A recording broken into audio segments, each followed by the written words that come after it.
Olá, pessoal. Então, voltando aqui à nossa terceira parte da aula número 5, vamos agora fazer a implementação de um analyne e comparar também com uma implementação de regressão logística. Vocês vão ver que é exatamente a mesma implementação. Eu tenho os dois exemplos aqui, vou colocar lado a lado para a gente conseguir ver as diferenças, né? O fato é que nós vamos fazer aquela parte, né, da derivação, do cálculo diferencial na mão, aqui nesse código, né? Mas o PyTorch, a gente vai ver isso nas aulas subsequentes, é uma biblioteca que vai fazer essa parte da diferenciação de forma automática para nós, tá? Mas isso vamos ver mais para frente. Então a gente começa importando pandas. Pandas é uma biblioteca que serve para a gente manipular matrizes de dados, né?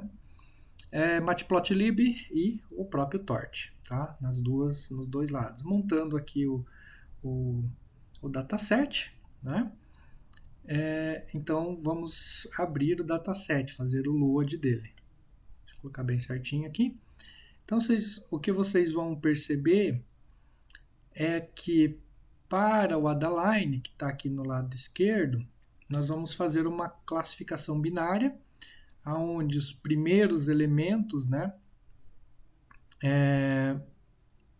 Eu só estou pegando duas classes, então eu estou pegando dos 50 até os 150, então não estou pegando se vocês lembram da base de dados Iris, ela tem 3 classes.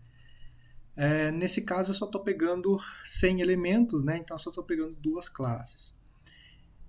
A última coluna, como ela está em formato de texto, eu acabo aplicando uma função lambda aqui para substituir o que está escrito Iris versicolor, substituir por 0 e os que não está escrito Iris versicolor colocar 1. Então a nossa base de dados no fim vira esse tipo de coisa aqui, né? Onde eu tenho 4 informações, que é a largura pétala, largura sépala, altura pétala, altura sépala e o rótulo dizendo que flor é. No caso as primeiras, o rótulo é 0. Se a gente olhar os últimos rótulos, o rótulo vai ser 1. Eles estão ordenados, né? Já para a regressão logística, o meu problema é diferente. Eu recebo, nesse caso aqui são duas informações, mas nem é essa a questão. Mas o que eu estou tentando prever é um número no domínio dos reais. Aqui eu tenho 1 e 0, aqui eu tenho um número no domínio dos reais. Tá? Essa que é a diferença aí entre uma regressão e uma classificação. Aqui eu tenho discreto, aqui eu tenho real. Ok? Vou continuar aqui na regressão linear. Então, o próximo passo é jogar esses valores aqui para os tensores, né? Então, eu pego esse data frame, tanto a coluna x1 como a coluna x2, nos valores, jogo para um tensor x, que vai ser o meu x de entrada, do tipo float. Já pego a minha coluna y, né? df na coluna y.values, tipo float, jogo para um tensor y. Ok? Tranquilo até aqui, né? Tanto que a gente já viu essa criação de variáveis antes lá atrás. A única diferença aqui é que eu estou usando o pandas para ler esses dados e depois eu acabo manipulando usando um tipo pandas aqui, por isso que eu preciso de ponto values aqui, ok? Professor, poderia ler esse CSV usando as funções do NumPy? Pode também, sem problema nenhum. Tá? Então, segundo passo é embaralhar essas amostras, né? Essas amostras elas estão ordenadas, tanto aqui como aqui, então eu preciso embaralhar essas amostras, né? Torch, manual seed, né? Jogo seto uma semente, gero um vetor de índices ali aleatórios, né? Então torch randperm desse tamanho, e aí eu faço x recebe o quê? X nos índices misturados e y recebe o quê? Y nos índices misturados. Então isso vai fazer um shuffle, né? Vai fazer uma aleatoriedade aí dentro da minha base. Dito isso, eu vou fazer o quê? Vou separar a base de dados em treinamento e teste. Então eu digo assim, ó, eu pego esse meu vetor e faço vezes 70%, né? Então o tamanho desse vetor, ponto size aqui, né? Base 70%.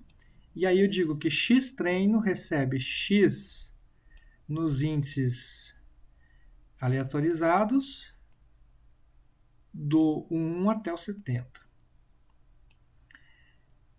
E X teste recebe X nos índices aleatorizados do 70 até o final. O Y faz a mesma coisa, então o Y recebe o Y nos índices aleatorizados do 1 até o 70 e o teste recebe o Y nos índices aleatorizados do 70 até o final. Ok? Tranquilo, né? Depois disso, eu tenho a normalização. Como eu falei para vocês, lembram dos slides lá? É importante normalizar para eu não ter esse tipo de situação aqui. Então, eu tenho que normalizar meus dados de saída. Como que eu faço isso? Normalização por z-score. Então, eu calculo a média do x-treino, desvio padrão do x-treino, faço x-treino menos média dividido por desvio padrão, x-teste menos média dividido por desvio padrão. Nesse contexto, eu vou ter todas as amostras com média 0 e desvio padrão 1, né? O que me dá aquela superfície de decisão mais redondinha. Ok? Se vocês olharem para o código ao lado, está exatamente igual. Tá? Então, o código do Adaline com a regressão linear está exatamente igual. A única diferença é que aqui tinha 4 colunas, mas eu acabei selecionando apenas 2, então acabou ficando exatamente igual. Ok? Para o Adaline eu fiz um scatter plot aqui, vocês verem que não é linearmente separável, não consigo separar por uma linha esses pontos. Então, scatter plot do x-train, scatter plot do x-test. Ok? Vamos implementar o modelo do neurônio. Lembrando que é uma classe, né? Então, o Python é orientado a objeto. Então, a regressão linear vai receber o número de características. Os pesos vai ser... A quantidade de pesos é equivalente ao número de características. Estou pensando num neurônio só, né? E o bias vai ser um bias, todo do tipo float. Ok? Idêntico. Parte forward, lembrando, vamos abrir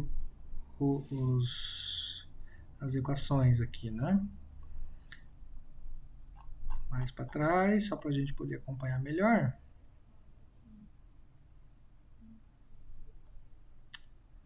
Ué, onde é que tá? Passei rápido demais. Aqui. Né? Então, entrada vezes peso mais bias, função de ativação, e tem a saída. Vamos ver? Então, eu tenho entrada, pesos, torte mm, que é a multiplicação de matriz. Então, nesta parte do código eu tenho isso aqui. Ok? Torte ADD, self-bias. Então, eu faço o produto escalar, depois adiciono o bias. Então, nessa parte do código eu tenho isso aqui. Ok? Ativação igual net inputs, ou seja, saída igual a x. É equivalente a dizer... Deixa eu achar a formulazinha. Aqui, ó. Função de ativação de x igual a x. Ok? Então, essa é a minha... Antes no Perceptor tinha 0, 1, né? E aí eu retorno isso aqui, né, no formato de vetor. Tá? Diferença para o lado? Nenhuma. Então, tanto a Adaline como a regressão linear, idênticos. Era o que eu esperava, né? Porque se a gente olhar a imagenzinha, aqui no fim, são idênticos. Até aqui, né? Idênticos. Nenhuma diferença. Opa, estou falando da Adaline e regressão linear, são idênticos, né? Função de volta, né? Para calcular os erros. Vamos lá. O loss é 2 vezes saída obtida menos desejada. Onde que está isso? Vamos voltar um pouquinho aqui. No pseudocódigo. O nosso loss, aqui, é 2 vezes saída obtida menos desejada. 2, saída obtida menos desejada. Ok? Tá aqui. A única coisa que eu tenho que multiplicar por essa equação aqui, ainda tem que multiplicar por x, né? Então eu faço aqui, ó. Então eu tenho isto aqui é equivalente a este termo aqui, certo? Enquanto que aí eu pego o meu x e multiplico aqui, ó, torte multiplico o x, esses caras, desculpa, o x, com loss, né? E aqui eu tenho apenas o view, né, para transformar isso em vetor, né? Então aqui eu tenho o transposto, aqui eu tenho o view para transformar em vetor, dividido por alguma coisa. Por quê? Porque eu tenho a média, certo? Tem a média aqui, tá? Faço a mesma coisa para o bias, a única diferença é que o bias está separado aqui, né? Mas é de novo, bias, aqui que vale 1, vezes o erro, média. Obviamente vai ser 1, né? Mas só para ficar condizente. Nessa formulação aqui, o bias está junto do x e dos w's, né? Tá? Tanto que aqui nessa formulação já está separado. E aí eu faço o quê? Multiplico por menos 1. Porque eu quero o quê? Eu quero o negativo do gradiente, certo? Esse aqui é o gradiente, mas eu quero ir para o lado negativo dele, como eu já comentei para vocês várias vezes.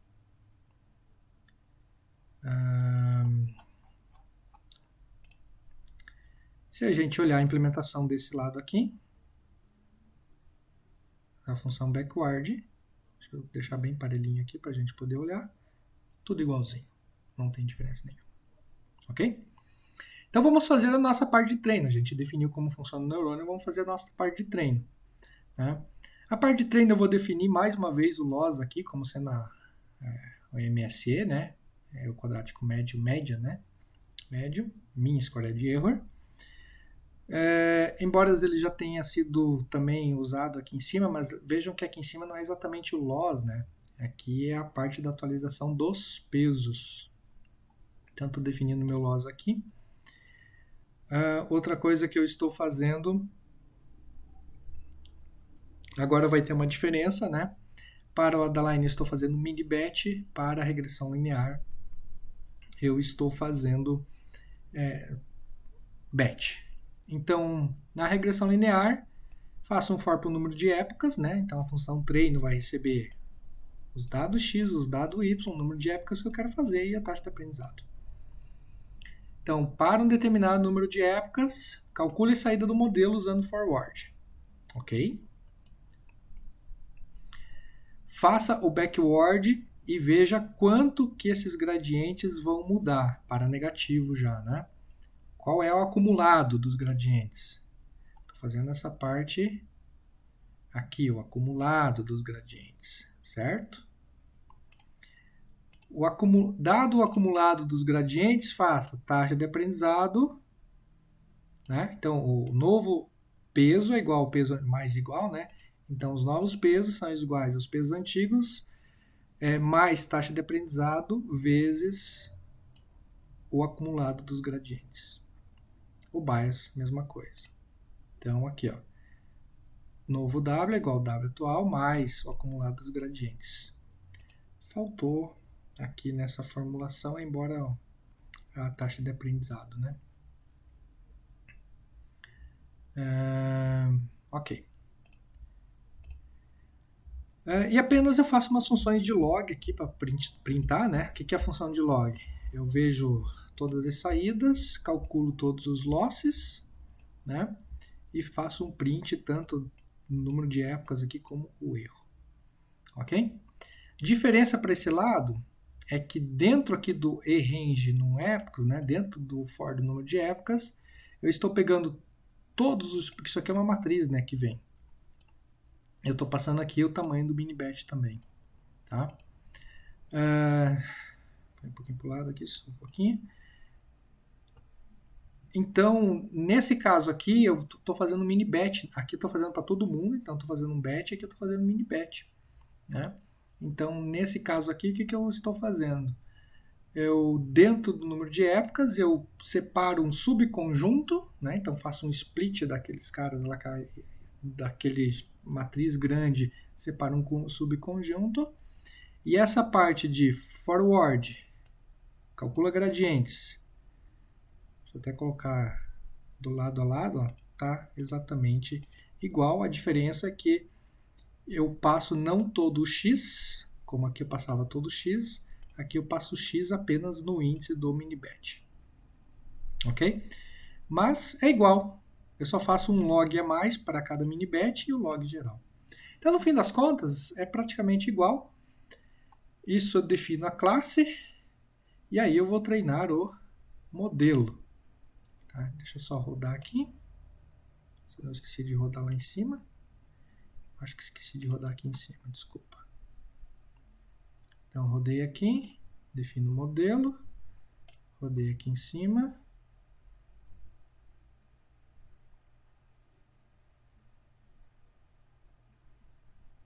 Defino o modelo. Tá? Então, eu defini minhas funções aqui de treino e de loss, né? E com a minha classe, a da line também. E aí, basta eu chamar aqui, né? Defino a minha classe a da line, né? Defino o meu objeto sendo a minha classe a da line, passando o número de características e chamo a função treino, né? Passando um modelo, passando x-treino, y-treino, número de épocas, taxa de aprendizado, uma semente randômica e o tamanho do mini-batch. Vocês vão ver aqui que ele vai treinar mini-batch, mini-batch, mini-batch, época, então apresenta, né, treinamento e vai chegar no fim. Mesma coisa aqui, defendo o modelo de regressão linear, passando os parâmetros necessários, também para cada época um MSE.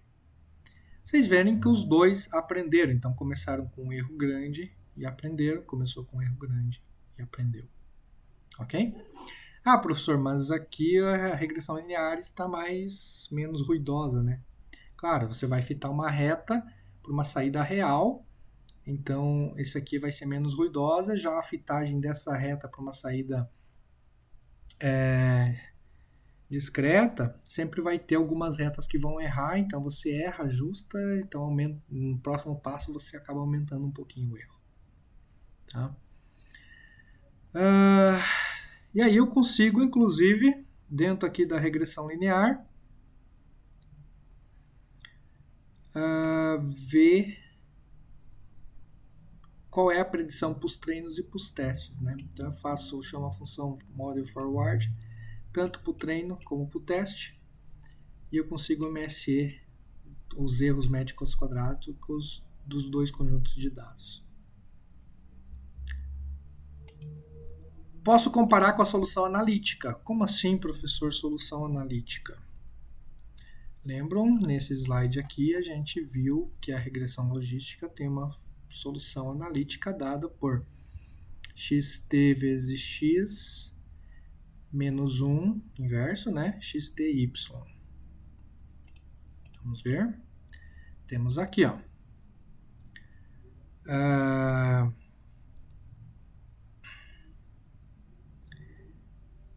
Aqui eu concateno, chamo isso de xb porque eu estou colocando estou colocando os bias aqui dentro desse vetor, né? Então torte concateno, torte cat para concatenar.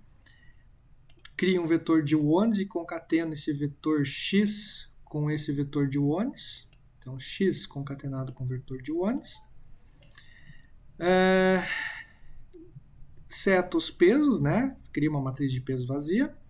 Depois eu faço, ó, xb transposto vezes xb, essa parte. Inverto a matriz e chamo isso aqui de z. Inverto a matriz.